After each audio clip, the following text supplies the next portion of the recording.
नमस्कार, मैं सचिन खुदशा। आप देख रहे हैं ऑनलाइन बुलेटिन। चैनल पर नए हैं तो इसे अभी लाइक और सब्सक्राइब कर लें। बेल आइकॉन भी प्रेस कर लें ताकि चैनल पर अपलोड होने वाले नए वीडियो के नोटिफिकेशन आप लोगों को मिल सके। मायावती ने उत्तर प्रदेश और उत्तराखंड के पदाधिकारियों के साथ शनिवार को एक महत्वपूर्ण बैठक की। इस बैठक में पार्टी सुप्रीमो मायावती ने बसपा छोड़कर जा चुके पुराने नेताओं को फिर से जोड़ने का फरमान सुना दिया है। 2012 में बसपा के सत्ता से दूर होने के बाद बहुजन समाज पार्टी के तमाम नेता पार्टी छोड़कर चले गए हैं।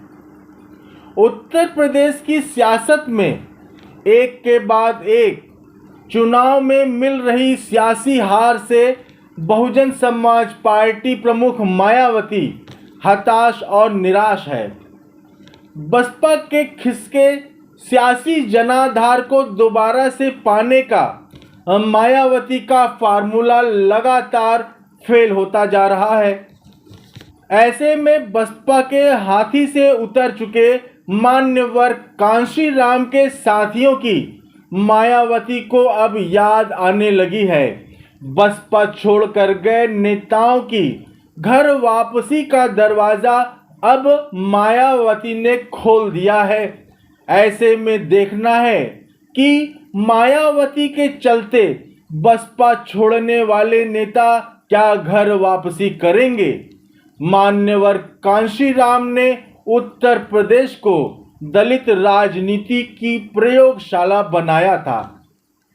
कांशीराम ने दलित, पिछड़े और अति पिछड़े वर्ग के तमाम नेताओं को साथ लेकर दलित समाज के बीच राजनीतिक चेतना जगाने के लिए बहुजन समाज पार्टी बसपा का गठन किया था।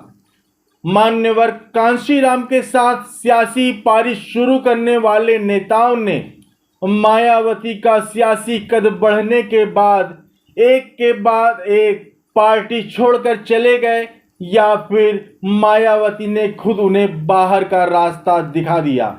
मायावती के सियासी कहर का शिकार कब, कौन, कहां और कैसे हो जाए कहा नहीं जा सकता। मायावती ने उन नेताओं को भी नहीं बख्शा जिन्हें उनका करीबी माना जाता था। कांशीराम के कई साथी बसपा से दूर हो गए। मायावती कामयाबी की सीढ़ी चढ़ती गई।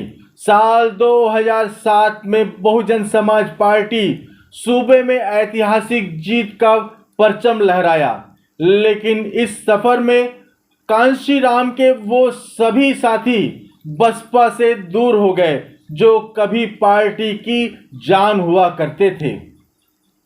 इसके चलते बहुजन समाज पार्टी का सियासी आधार दिन ब दिन सिकुड़ता चला गया।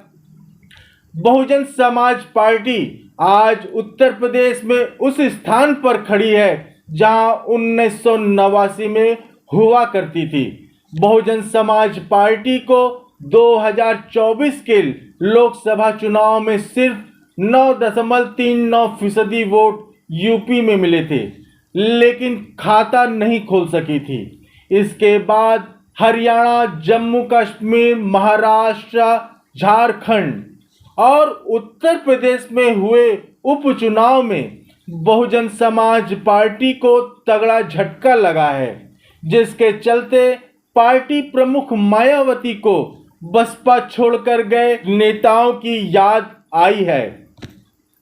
मायावती ने उत्तर प्रदेश और उत्तराखंड के पदाधिकारियों की बैठक शनिवार को बुलाई थी।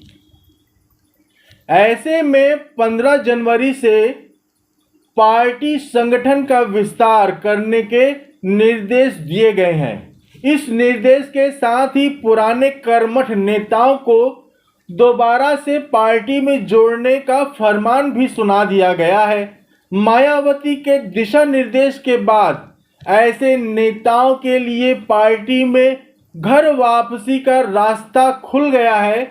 साल 2012 में बसपा के सत्ता से बेदखल होने के बाद बहुजन समाज पार्टी के तमाम नेता पार्टी छोड़कर चले गए हैं, जिसमें ओबीसी और मुस्लिम ही नहीं बल्कि दलित समाज के भी नेता शामिल हैं।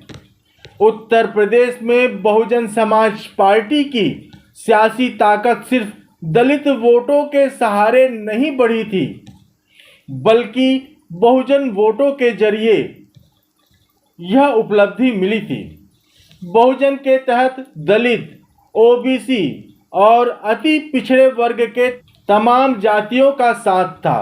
पिछले एक दशक में बहुजन समाज पार्टी से सैकड़ों बड़े नेता पार्टी छोड़कर चले गए हैं, जबकि दूसरे दलों से कोई बड़ा जनाधार वाला नेता नहीं आया है। बसपा से गए नेता सपा और भारतीय जनता पार्टी में सियासी संजीवनी देने का काम किया, तो बसपा का कोर वोट बैंक जाटो समाज भी छिटकने लगा। यही वजह है कि मायावती अब बहुजन समाज पार्टी से गए नेताओं की घर वापसी का ताना बाना बुन रही हैं, ताकि दोबारा से बहुजन समाज पार्टी को मजबूती दी जा सके। मायावती के दिशा निर्देश के बाद बहुजन समाज पार्टी के पुराने नेताओं को मनाने की कवायद अब शुरू होने जा रही है। सूत्रों की माने तो पहले चरण में बहुजन समाज पार्टी ने अपने उन नेताओं को साथ लाने का प्लान बनाया है जो पार्टी छोड़ दिए हैं, लेकिन उन्होंने किसी भी दल का दामन नहीं थामा है। वो अपने घर पर बैठे हुए हैं। मायावती अब उन्हें दोबारा से बहुजन समाज पार्टी में लाने की रणनीति बनाई है। इसके बाद बहुजन समाज पार्टी का फोकस उन नेताओं पर रहेगा जो पार्टी छोड़कर समाजवादी पार्टी, भारतीय जनता पार्टी और कांग्रेस में चले गए हैं, लेकिन उन्हें सियासी ओहदा या कद नहीं मिल सका है। इस तरह के नेताओं को शामिल करने की योजना पार्टी की है, ताकि सियासी नैरेटिव फिर से खड़ा किया जा सके।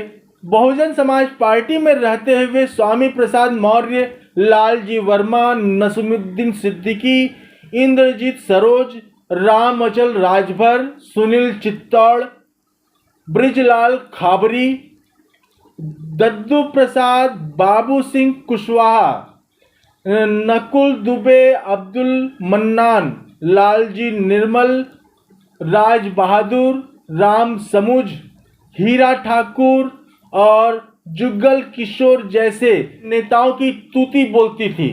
बसपा छोड़कर दूसरे दल में गए इन नेताओं को बहुजन समाज पार्टी जैसा रुतबा हासिल नहीं हो सका है। ब्रिजेश पाठक जरूर डिप्टी सीएम हैं, लेकिन बाकी नेता सियासी मुकाम हासिल नहीं कर सके हैं। मायावती अपने पुराने नेताओं की घर वापसी के जरिए साल 2027 के विधानसभा चुनाव की सियासी बिसात बिछाना चाहती हैं। बहुजन समाज पार्टी की रणनीति है कि पुराने नेताओं को एकजुट करके पार्टी के खिसकते जनाधार को रोका जा सके। मान्यवर कांशीराम के दौर में बहुजन समाज पार्टी दलित, मुस्लिम, अति पिछड़ी जाति के गठजोड़ की हिमायती रही है, लेकिन मायावती ने दलित ब्राह्मण कार्ड चला, जिसका नतीजा रहा कि मुस्लिम धीरे धीरे समाजवादी पार्टी में और अति पिछड़ी जातियां भारतीय जनता पार्टी में शिफ्ट होते गए और 2024 के लोकसभा चुनाव में पूरी तरह से चला गया। पुराने समीकरण सेट करने में जुटी बसपा सुप्रीमो मायावती को सियासी झटका लगने के बाद मायावती एक बार फिर से अपने पुराने समीकरण पर लौटना चाहती हैं, जिसके लिए वो अपने पुराने नेताओं की घर वापसी का प्लान बनाया है। मुस्लिम, और गैर यादव ओबीसी जातियों को दोबारा से लाने की कवायद में है। इसलिए बहुजन समाज पार्टी अपने पुराने उन नेताओं को दोबारा से लेने की जुगत में है जिनका अपने अपने समाज के बीच मजबूत पकड़ है और पहचान रही है। अब देखना है कि बहुजन समाज पार्टी प्रमुख मायावती का घर वापसी का फार्मूला कितना सफल रहता है।